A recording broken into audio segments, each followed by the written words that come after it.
Olá, boa noite.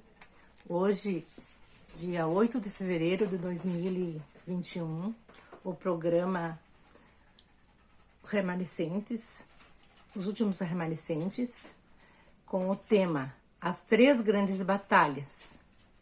Amigos, não esqueçam de dar seu like, compartilhar, inscrever-se e também fazer o seu comentário. Com a palavra, o João Carlos.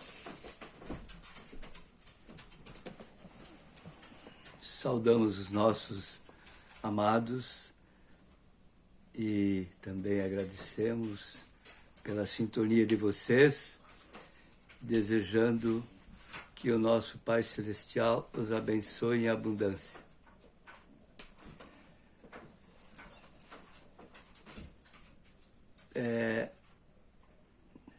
O tema anunciado, as três grandes batalhas, é o que nós abordaremos.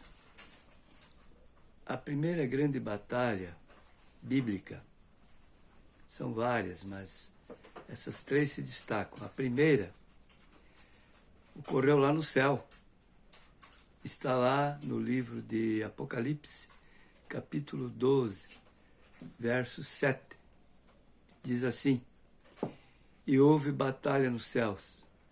Miguel e seus anjos pelejaram contra o dragão, e o dragão e seus anjos pelejou contra Miguel.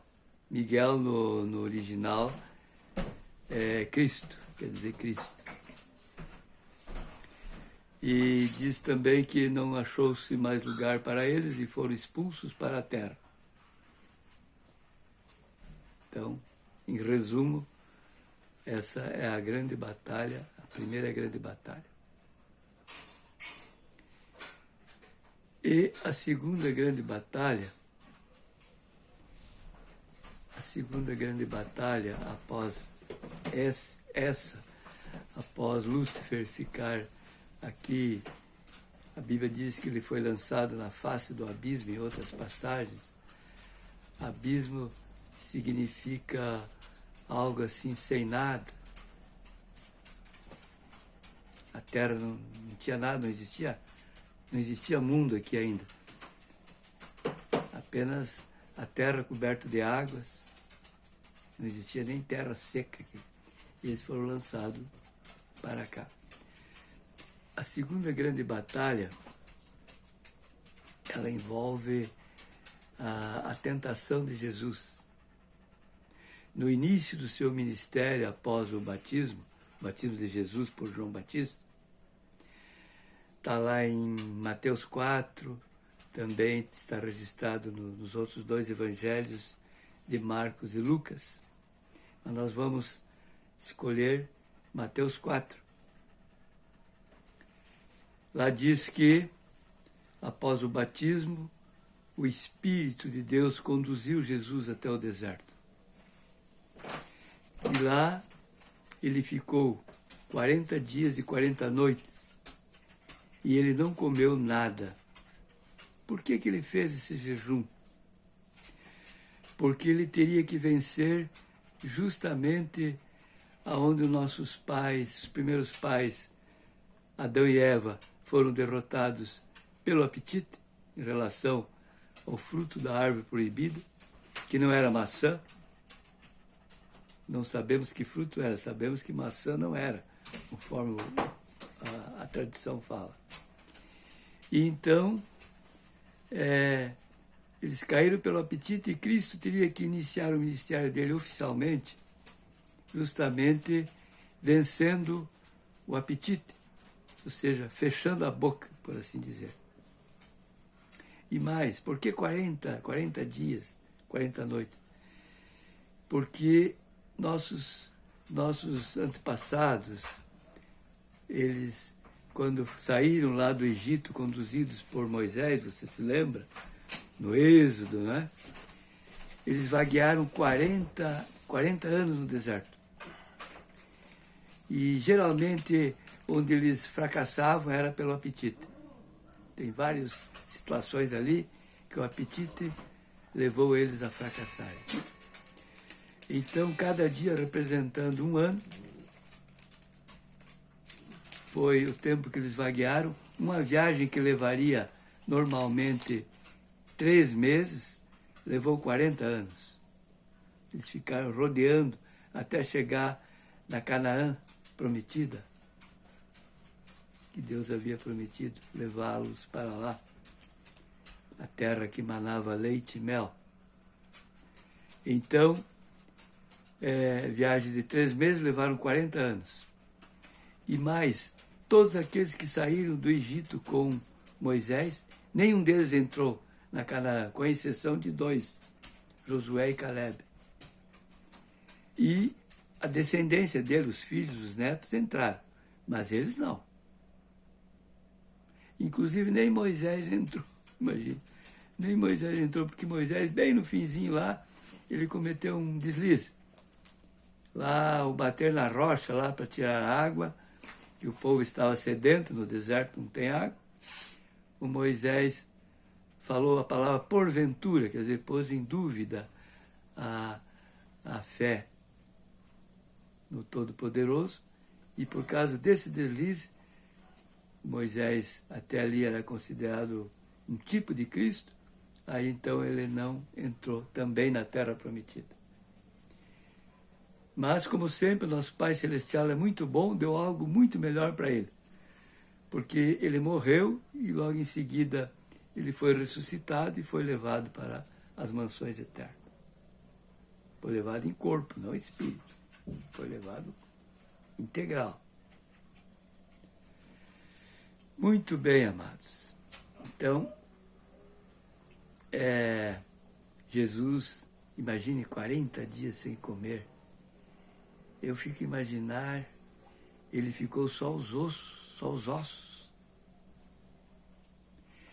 E ao findar os 40 dias, a Bíblia diz que apareceu um anjo, dizendo que era um mensageiro enviado pelo Pai Eterno.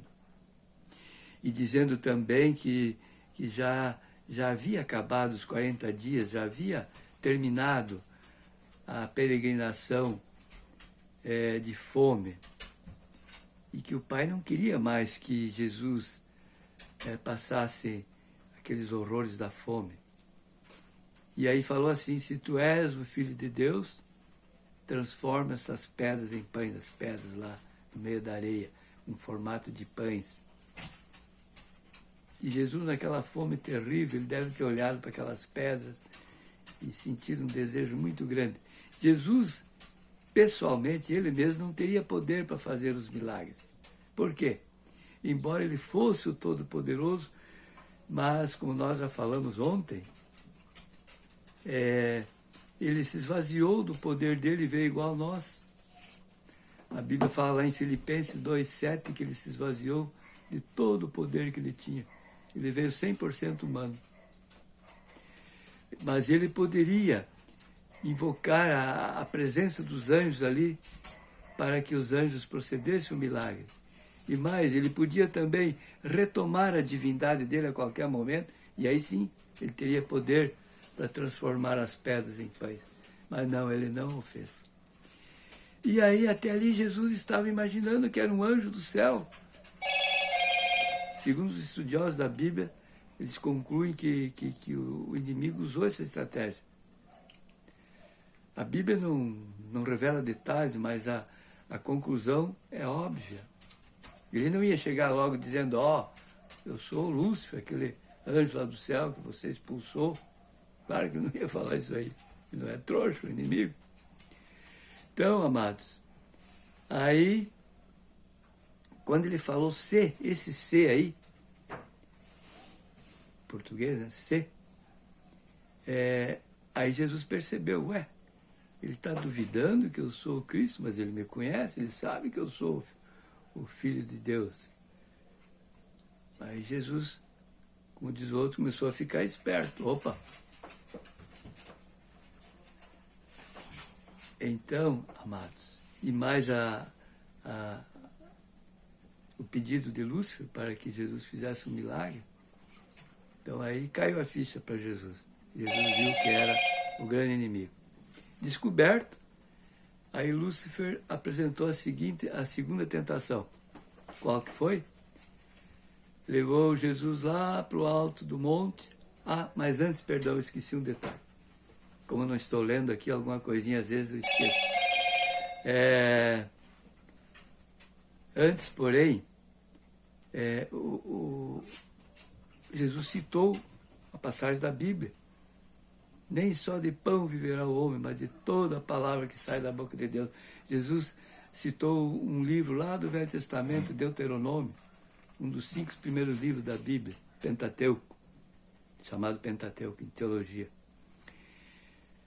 Aí a segunda prova, o que o inimigo fez? Levou Jesus até o pináculo do templo, a Bíblia fala, com certeza, lá no templo de Jerusalém, que era bem alto. E lá ele citou a Bíblia também. Olha só, a exemplo de Jesus. Aí ele disse para Jesus, se tu és o Filho de Deus, te jogue daqui para baixo, porque está escrito. Não tropeçarás em pedra alguma, seus anjos dará a ordem a teu respeito, para que te guardem em todos os teus caminhos. Salmo 91, versos 11 e 12. Está vendo como ele usa a Bíblia? Realmente está escrito isso, mas o que ele tentou fazer com o Filho de Deus? Ele tentou fazer com que Jesus interpretasse ipsis literis, ou seja, como está escrito, ao pé da letra. E assim ele usa essa artimanha às vezes, com nós, com todos, tentando fazer interpretar, às vezes, um símbolo ao pé da letra, por exemplo. E aí qual foi a resposta de Jesus? Também está escrito, porque o diabo havia dito que estava escrito, e estava mesmo, o Salmo 91. Jesus respondeu, também está escrito, não tentarás o Senhor teu Deus em vão. Está também escrito lá no mesmo livro de Deuteronômio, no Velho Testamento. Aí o inimigo apelou. O que ele fez? Levou Jesus ao alto de uma... Olha como ele tem poder, ele carregou Jesus ao alto de uma montanha. E lá o que ele fez? Ele passou uma espécie de um telão na frente de Jesus. Todos os reinos da antiguidade, os reinos mostrando só as coisas boas, as riquezas, os palácios, os vinhedos, os olivais. E Jesus lançou, a Bíblia diz que Jesus lançou um olhar assim rápido, naquela espécie de um filme. E aí o inimigo falou para ele, olha, tudo isso te darei, como quem diz, eu te entrego o meu reino, resolvemos todo o conflito, você não precisa sofrer mais, com uma condição, desde que tu prostrado me adores. Então, como já falamos, ele já estava apelando mesmo, já tinha perdido 2. Aí ele apelou para o que os teólogos chamam de essência da religião, que é a adoração. Ou seja, é o ponto máximo de uma religião, é a adoração. Quando tu vais num culto, numa igreja, numa missa, em princípio tu vai lá para adorar a Deus, é o que Deus espera. Se bem que às vezes a pessoa vai por outros motivos, mas a essência é a adoração, porque o máximo de um ato religioso é a adoração. Qual foi a resposta de Jesus? Mais uma lapada de Bíblia daí para cima do capeta. O que Jesus disse? Está escrito, somente ao teu Deus adorarás e a eles dará culto. Citou também mais um livro do Velho Testamento. Mas antes Jesus falou assim, vai-te Satanás, já expulsou ele. Aí Jesus já viu que aí ele passou dos limites, expulsou ele e citou a passagem. somente, está escrito, somente o teu Deus adorarás e a Ele darás culto. Então essa foi a segunda grande batalha. Ali já poderia ser decidido o destino da humanidade se Jesus aceitasse as sugestões do inimigo. A última grande batalha, vocês conhecem, foi na cruz do Calvário. Lá na cruz do Calvário. Jesus, olha, irmãos, aquilo foi uma coisa terrível. Você já deve ter assistido o filme, por exemplo, o filme Paixão de Cristo. Foi pior que aquilo. Os críticos de cinematográficos dizem que foi muito pior que aquilo. Imagine. Paixão de Cristo. Então lá, na cruz do Calvário, os entendidos, os doutores em teologia, e mesmo algum escritor inspirado, eles falam que a balança, o fiel da balança ali oscilou, para um lado e para o outro. Que Jesus andou perto de não aguentar aquela prova terrível. Imagine, pregado os pés, as mãos, na cruz do Calvário, já 3 horas ele levou para morrer ali, perda de sangue, hemorragia, calor, as moscas sentando nele, imagine. Ele tudo machucado, porque Pilatos tinha mandado açoitar ele, lembra? Para ver se o povo concordava e daí largar ele. Açoitado terrivelmente, arrancado cabelo, barba, aquele chicote lá dos romanos, que na ponta tinha pedaços de metais ou de osso.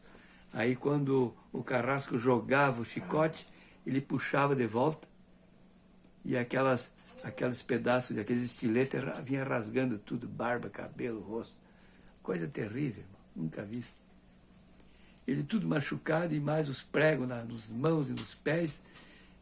Coisa terrível. Então, os entendidos, eles dizem, em teologia, que o fiel da balancinha ali oscilou. Quase que ele cedeu. E se ele cede, daí a humanidade estaria perdida. E outro, ele podia também voltar para o céu a hora que ele quisesse ali. Ele não era pecador era nosso. Ele estava morrendo no nosso lugar.